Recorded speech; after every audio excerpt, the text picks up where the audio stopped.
N'oubliez pas de vous abonner pour suivre les vidéos et ne rien rater. Salut à tous! Aujourd'hui, je vais vous parler de la suite d'un ordre fascinant, un groupe qui a traversé les siècles et qui existe encore aujourd'hui, les Chevaliers de Malte. Vous les connaissez peut-être comme des figures du Moyen Âge, ces moines soldats héroïques. Leurs missions ont changé, mais leur influence demeure. Alors, plongeons dans l'histoire de cet ordre, de ses origines à aujourd'hui. Les Chevaliers de Malte. Un voyage à travers le temps. Une organisation rigoureuse et hiérarchisée. Ce qui a toujours distingué les Chevaliers de Malte, c'est leur organisation interne. Ils fonctionnaient comme une véritable société militaire et religieuse, avec une hiérarchie stricte.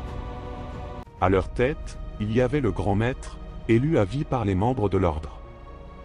Il détenait un pouvoir immense, presque équivalent à celui d'un prince. Ensuite, les chevaliers étaient divisés en langues, des groupes nationaux représentant différentes régions d'Europe. France, Provence, Castille, Italie, Allemagne, etc. Cette division permettait de maintenir un équilibre entre les diverses influences européennes. Chaque langue avait ses propres responsabilités. Certaines géraient la flotte, d'autres l'administration, et d'autres encore étaient responsables des soins dans les hôpitaux. Cette structure complexe a permis à l'ordre de prospérer et de s'adapter au fil des siècles. Une flotte maritime redoutable. Les chevaliers de Malte n'étaient pas seulement des soldats sur terre, mais aussi d'excellents marins. Leur flotte, appelée la marine de l'ordre, était l'une des plus redoutées en Méditerranée. Ils patrouillaient sans relâche pour protéger les routes commerciales chrétiennes et harceler les navires ennemis, notamment ceux des Ottomans et des pirates barbaresques. Un exemple célèbre est leur victoire contre une flotte ottomane en 1607, où les chevaliers ont capturé plusieurs galères ennemies. Ces exploits maritimes leur ont valu une réputation de protecteurs des mers, au même titre que Venise ou Gênes. Leurs fortifications. Des merveilles d'ingénierie. Sur Malte, les chevaliers ont construit certaines des fortifications les plus impressionnantes de l'époque. Les ingénieurs de l'ordre étaient parmi les meilleurs au monde, et leurs bastions étaient conçus pour résister aux attaques les plus féroces. Par exemple, le fort Saint-Helme, qui a joué un rôle clé lors du grand siège de Malte en 1565. Malgré une défense désespérée, il a tenu suffisamment longtemps pour affaiblir les Ottomans. Les trois cités, trois villes fortifiées autour du grand port de Malte, qui formaient un rempart imprenable. Ces fortifications sont encore visibles aujourd'hui et attirent des milliers de visiteurs chaque année. Leur influence culturelle et scientifique. Ce qu'on ignore souvent, c'est que les chevaliers de Malte n'étaient pas seulement des guerriers et des humanitaires. Ils étaient aussi des mécènes de l'art et des sciences. Sous leur gouvernance, Malte est devenue un centre culturel majeur. La co-cathédrale Saint-Jean, à La Valette, est un chef-d'œuvre du baroque. Elle abrite des œuvres de grands artistes, comme le célèbre tableau de Caravage. La décollation de Saint Jean-Baptiste. L'ordre a également encouragé la cartographie et l'astronomie. Les chevaliers ont produit des cartes maritimes extrêmement précises, utilisées par les navigateurs pendant des siècles. Ils ont aussi introduit des avancées médicales dans leurs hôpitaux, qui étaient parmi les plus modernes de l'époque. Les liens géopolitiques. Diplomatie et influence. Les chevaliers de Malte ont toujours entretenu des relations étroites avec les grandes puissances européennes. Ils étaient considérés comme un ordre neutre, ce qui leur permettait d'agir comme médiateurs dans les conflits. En 1644, ils ont capturé un navire ottoman transportant une épouse et un enfant du sultan. Cet incident a presque déclenché une guerre totale, mais les chevaliers ont utilisé leur réseau diplomatique pour éviter une escalade. Pendant la Révolution française, bien que leur neutralité ait été compromise par leur opposition à Napoléon, ils ont maintenu des relations avec plusieurs monarchies européennes.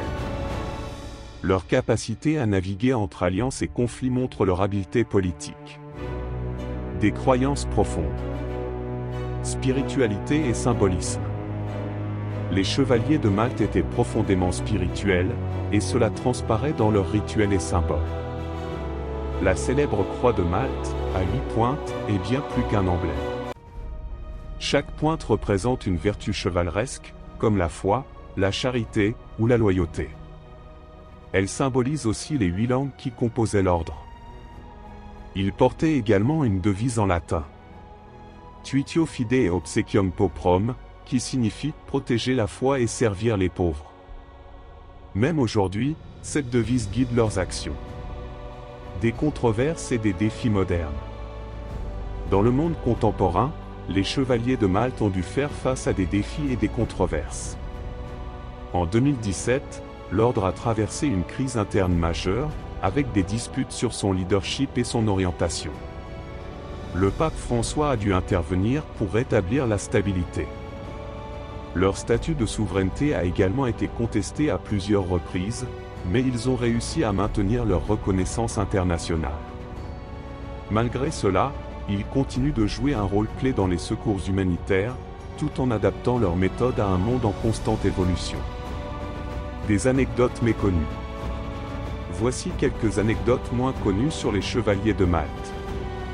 L'ordre et les pirates. Les chevaliers se battaient contre les pirates barbaresques, mais paradoxalement, ils ont parfois capturé des navires ennemis pour financer leurs activités. Les femmes chevaliers. Bien que traditionnellement masculin, l'ordre inclut aujourd'hui des membres féminins, un changement récent qui reflète l'évolution des valeurs modernes. Les timbres et passeports. En tant qu'entité souveraine, l'ordre émet ses propres timbres et passeports, bien que leur usage soit limité. Leur rôle pendant les guerres mondiales. Pendant la Première et la Seconde Guerre mondiale, les chevaliers de Malte ont joué un rôle crucial en fournissant des hôpitaux de campagne et des soins médicaux. Leur neutralité leur a permis d'agir dans les deux camps, sauvant des milliers de vies. Ces actions ont renforcé leur réputation humanitaire et leur ont permis de rester pertinents dans le monde moderne. Une histoire vivante et inspirante. Les chevaliers de Malte sont bien plus qu'un vestige du passé. Leur histoire est celle d'une organisation qui a su évoluer, s'adapter et rester fidèle à ses valeurs fondamentales. Guerriers, bâtisseurs, diplomates, et aujourd'hui humanitaires, ils incarnent une résilience rare dans l'histoire. Et vous, qu'est-ce qui vous fascine le plus chez eux? Leurs exploits militaires? Leur influence culturelle? Ou leur rôle humanitaire moderne? Dites-le moi en commentaire. Merci d'avoir suivi cette vidéo, et à très bientôt pour d'autres récits historiques passionnants.